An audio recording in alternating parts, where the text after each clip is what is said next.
Do you ever find yourself in the middle of producing a track? You're adding really cool sounds on top of each other, and then it's time to listen back to them all together. But it doesn't sound quite right. You try and try and try again to mix all the sounds together, but it just doesn't work. Yeah, me too. So I've gone and asked beginner, intermediate, and professional music producers what are the biggest mistakes they have made. So you don't have to. I know you're going to be surprised by some of these mistakes, and by not doing them, you're going to save yourself hundreds of hours. So let's save you some time and stress.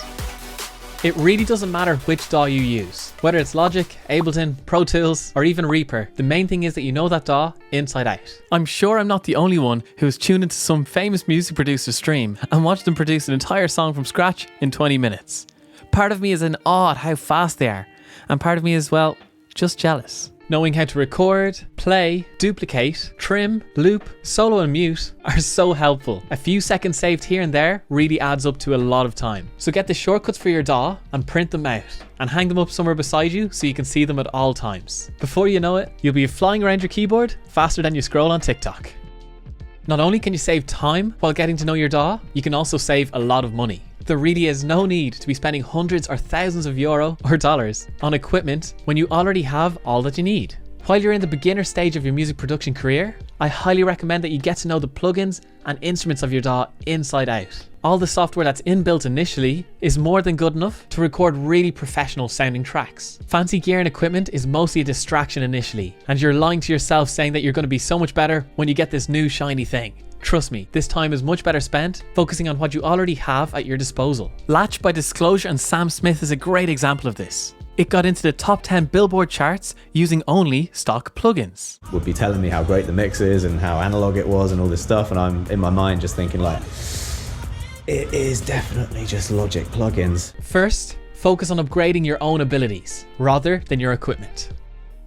Now that you're getting to know your DAW pretty well, you're writing 4, 8, or even 16 bar loops. You find your creativity is flowing for the initial creation, but making it a final and finished song is a little bit more difficult. Take these 8 or 16 bar patterns and see them as an A section. Work on creating a B section next. It can have the same key, chords and BPM, but with some different melodic intrigue. Work with these A and B sections as a verse and chorus, so you're nearly there to a finished song. Every song needs to have a start, middle and end. So as a music producer, it's your job to make sure that exists for every track. If you just practice making starts of songs, the middle and end will suffer. So push through, finish the track and move on, avoiding the chance for you to procrastinate and stay on the same beats for a long period of time. And if you need a bit of help in separating those sections, I always suggest learning as much as Avicii did, which is getting to know the key of C really well, which happens to be all the white keys. And once you have your chords and melodies written, you pitch all the notes up or down to find the best sounding key for your song. You're so talented, man. Do you like the synth? What? Do you like the new synth? And Yeah, I love it. And my favorite beginner tip also works for the intermediate section. Find other music producers out there and work with them. Whether it's your friends and you want to write music together, or if you know someone who lives near you and you can just shadow them and watch what they do. When I was a couple of months into my music production journey, I used to regularly go over to my friend's house and watch him produce other people's music. This is definitely one of the quickest ways to learn. Straight from the horse's mouth, as they might say. Getting an insight as to how a professional works in this industry will really save you a mountain of time. And now that you've gotten to know your DAW pretty well, you have your shortcut sheet printed out beside you, you're finishing your musical ideas on a regular basis, and you have a solid foundation in music theory, at least in the key of C. So you can definitely qualify yourself as an intermediate music producer. At this stage, you're ready to add complexity to your music production. When you have chords or melodies with synths, you can bring those synths to life using automation. Whether it's changing the cutoff or the resonance, you're adding some more character to that synth. As an intermediate producer, we want our productions to sound alive and ever moving. Automation is a great way to avoid our songs sounding a bit stagnant.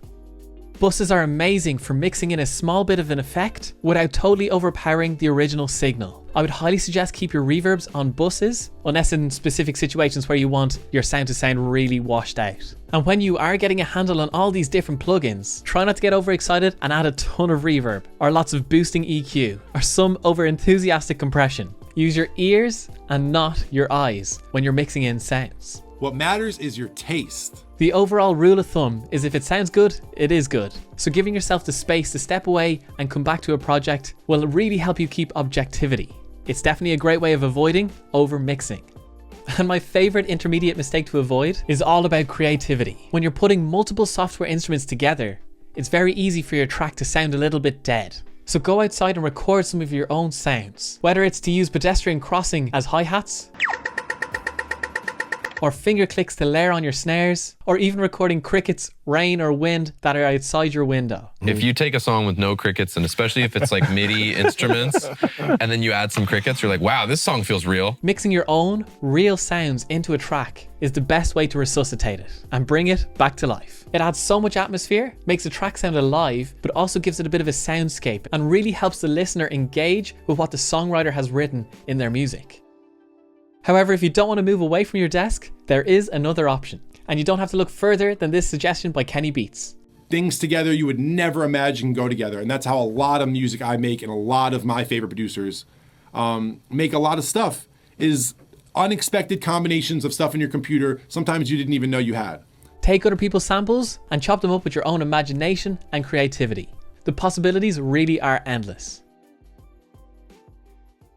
Now for the professional mistakes, I contacted two really good friends who are producing daily for other artists. I was super surprised to hear some of their answers. One of the things they found the most important was the admin side of things. Making sure you have enough external hard drives to save and store all of your old and current projects. They've even got to the trouble of doubling up every single project. So if one hard drive goes missing or gets corrupted, they always have a backup ready to go. They also have external hard drives for large libraries of synths or sounds. If you can keep your laptop or computer in relatively light storage, it'll work much faster. But a further point on all of these external hard drives, make sure everything is labeled correctly and thoroughly, both in the folders in the hard drive, but also externally with a label or something to let you know what's in there. It's not exactly the life of rock and roll, but when you're a professional music producer, admin is super important. There's also some full circles from the beginner mistakes that we mentioned earlier. Even as a professional music producer, it's super important not to waste time buying more and more gear. If your studio isn't massive, bigger speakers doesn't always mean better sound. The best thing is to have speakers that fit your room and that you get to know them inside out, so you can really gauge what it will sound like after the mix and the master. And the exact same thing goes for headphones. For this professional stage, getting to know your equipment is just as important as getting to know your DAW at the beginning.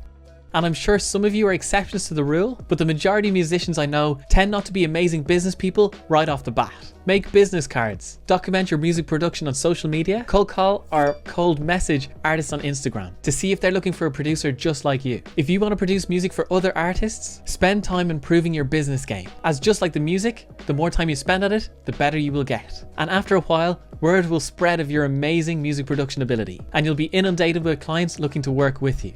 And if you're a producer trying to release your own music, practice that business side of releasing your music. Finding new ways to get on playlists on Spotify and getting onto the radio in your location, those are all skills that are really worth practicing early on.